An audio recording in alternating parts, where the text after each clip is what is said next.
Olá, bom dia, paz e esperança da parte do nosso Deus. Estamos felizes nesse dia 15, 15º dia de encontro que nós estamos trilhando aí nessa jornada de 40 dias com Deus. Que alegria poder partilhar esse tempo com você, que alegria é poder crescer junto com você nesse tempo, poder ampliar os nossos horizontes, refletir, reavaliar e trilhar novos caminhos. Nós chegamos nesse 15º dia e hoje a gente está passando para um novo ciclo aqui na nossa reflexão, e o tema que nos conduz hoje é Família de Deus. Família de Deus. Nós somos criadas e criados, feitos, chamados para fazer parte dessa família. Lá em João ele fala: eu sou a videira e vocês são os ramos. João 15 fala isso pra gente, né?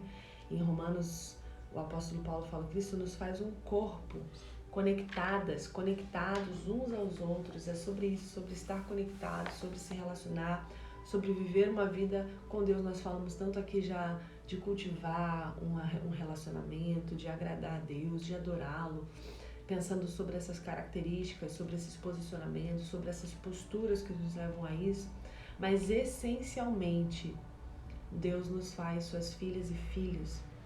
O texto de João, a primeira carta de João, no capítulo 3, o primeiro versículo, ele diz assim: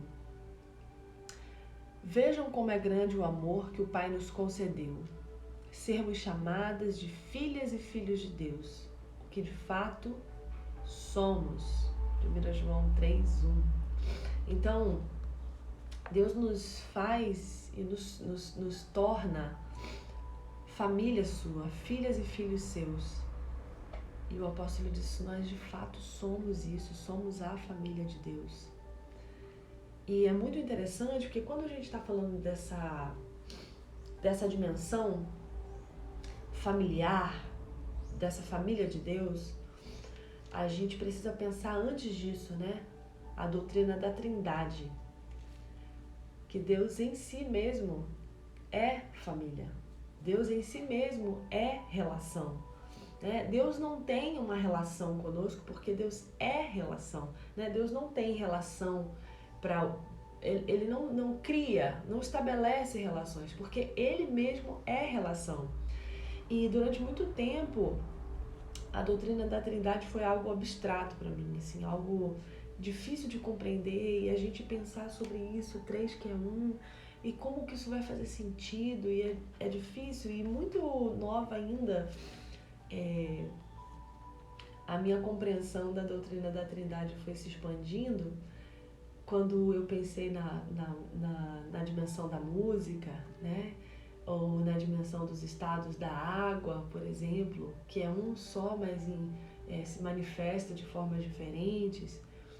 E isso foi fazendo sentido, né? Porque me ajudava a perceber essa dimensão de Deus, né? Deus, ele existiu, ele sempre existiu como relação. Ele sempre existiu nessa perspectiva, porque ele é essencialmente isso.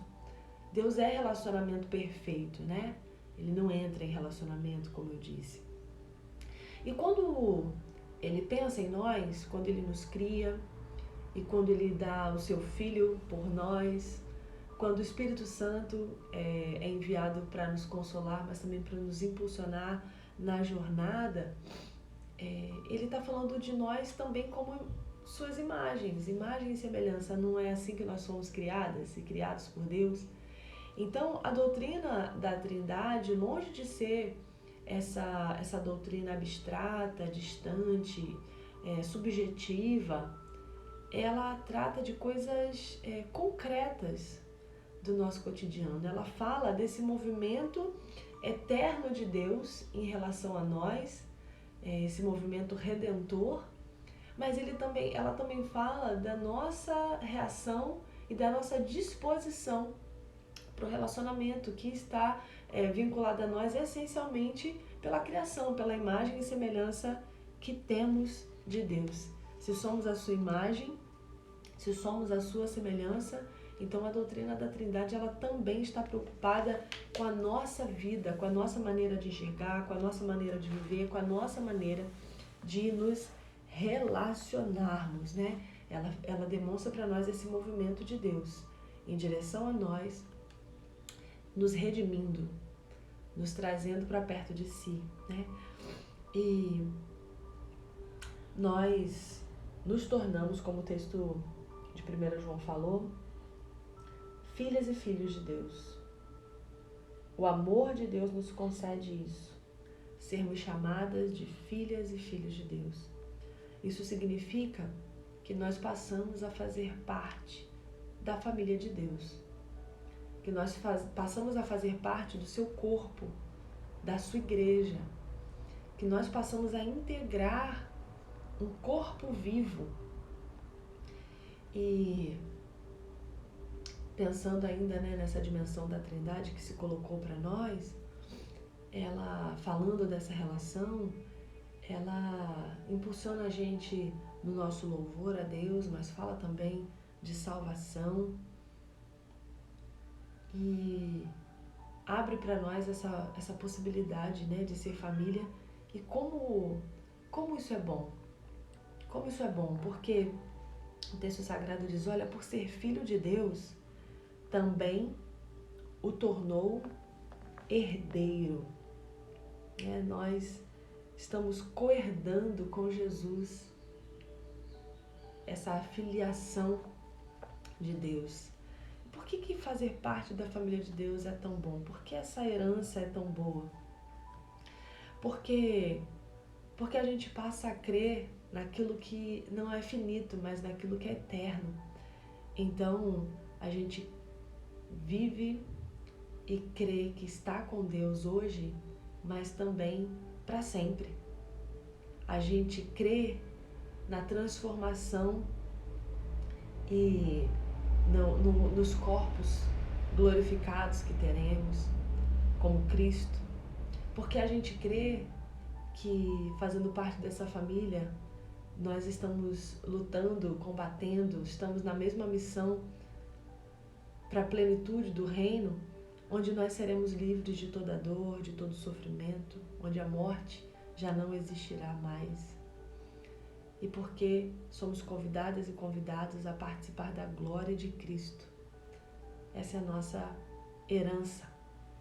E a Bíblia fala, Deus reservou uma herança inestimável para suas filhas e filhos. Ela está guardada no céu para vocês. Ela é pura, incorruptível, longe do alcance de mudanças ou da decadência. Inestimável, perpétua e protegida por Deus.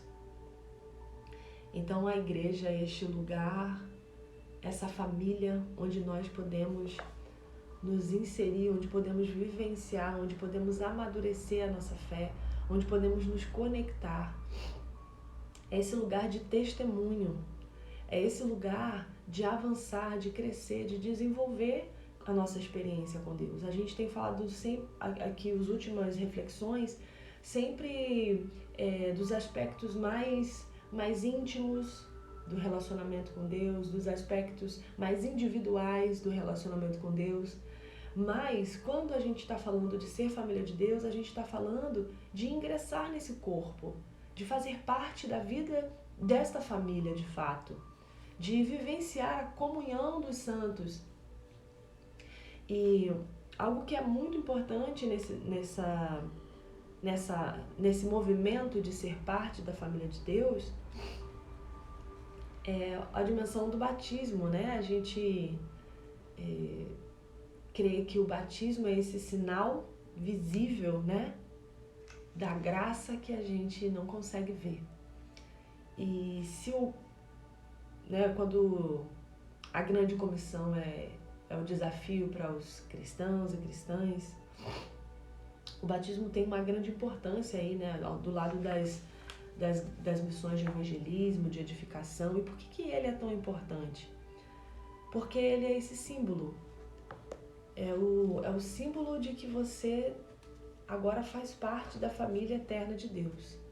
Então ele é carregado de muito significado, porque ele declara a fé, porque ele significa isso, que agora você está inserida, esse sinal. Então, por que é tão importante o batismo? Porque ele é o testemunho público de que você agora pertence a esse corpo. Obviamente que o batismo não torna ninguém parte da família de Deus, né? O batismo não é essa ação que limpa, ele não é o ato que transforma você. Isso acontece pela fé, seja numa pessoa adulta que toma essa decisão e que se batiza porque creu, seja o batismo de uma criança, porque sua família crê e assume o compromisso de criá-la, edificá-la ali na presença, né, do corpo. Tanto em um quanto em outro batismo, é a fé que nos move a batizar. Mas o batismo é esse sinal público de que pertencemos. E talvez você que está assistindo a gente fale, mas crianças, sim, nós batizamos as crianças porque, como Jesus disse, delas é o reino dos céus. E se o batismo é um sinal de que fazemos parte da família de Deus, é esse sinal público, quem mais do que as crianças não teria o direito de fazer parte do reino de Deus? Eu não consigo ver outra pessoa que arrependida tenha, né, mais parte, porque foi Jesus que falou isso. Então nós cremos nisso de forma criteriosa, assim, esse é algo muito importante para nós. Então, ser parte da família de Deus é o maior privilégio da nossa vida, né? É a maior honra que a gente poderia receber. E o texto sagrado de Jesus e as pessoas que ele santificou pertencem todos à mesma família. Por isso ele não se envergonha de chamá-los de irmãs e de irmãos. Se os convites anteriores eram para que a gente reavaliasse a nossa caminhada individualmente, pensasse as nossas relações individualmente, o convite essa semana é para que a gente pense as nossas relações umas com as outras, uns com os outros, com a nossa família da fé, com a família de Deus.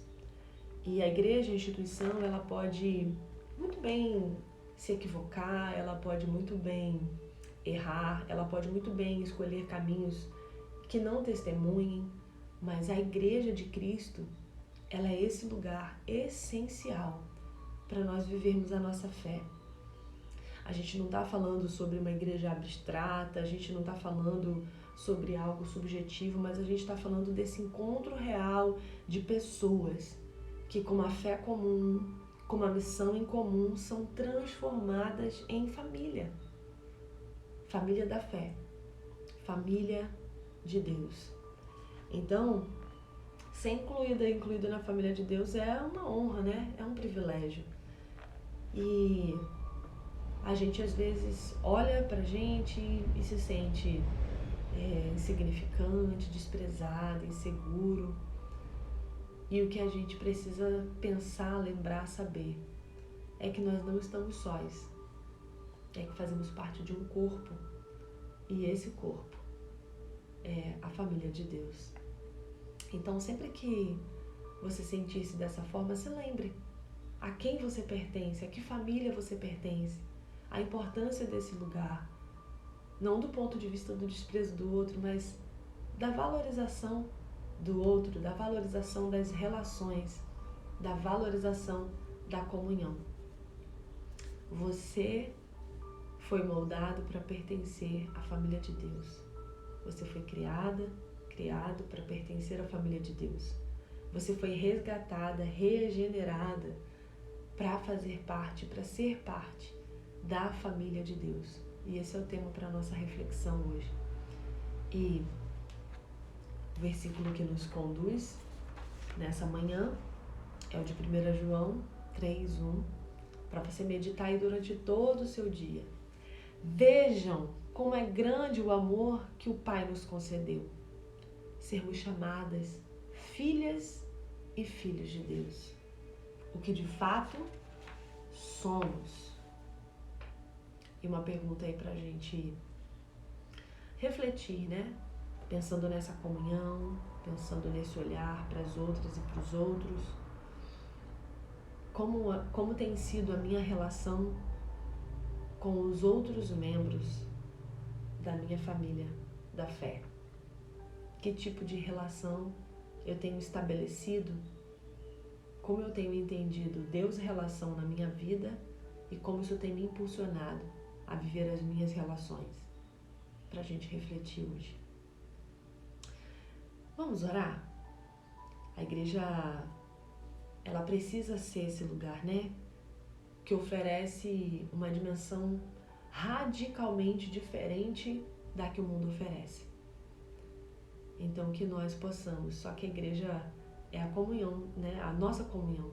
Então, se a igreja não estiver cumprindo esse propósito, significa que nós não estamos cumprindo.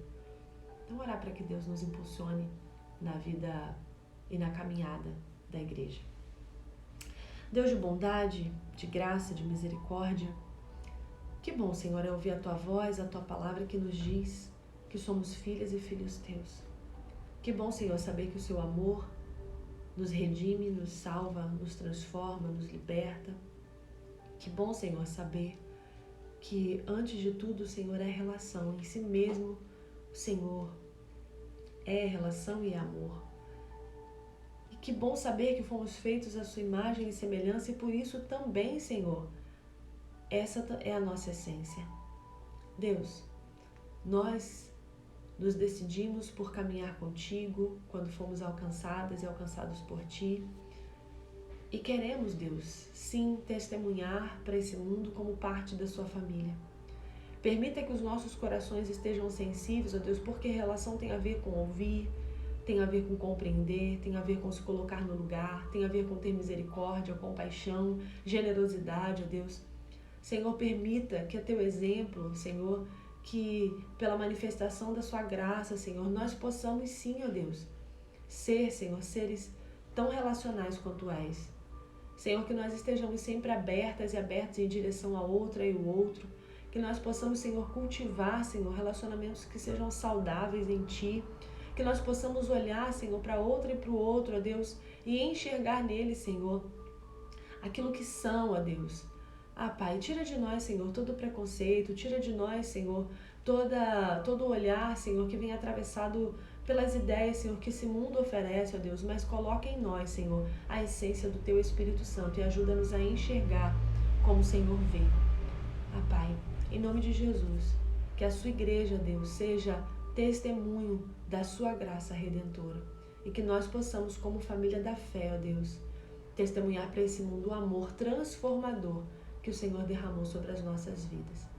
Dá-nos, ó Deus, um dia abençoado na Sua presença. Ajuda-nos a refletir sobre essas coisas todas e ajuda-nos, Senhor, a escolher os Teus caminhos, as Tuas possibilidades para nós. Pai, em nome de Jesus, abençoa essa minha irmã, abençoa esse meu irmão e nos faz, Senhor, uma contigo. É o que nós te pedimos e te agradecemos. Amém. Amém. Que Deus te abençoe, que seja um dia cheio da graça do Senhor. Até amanhã.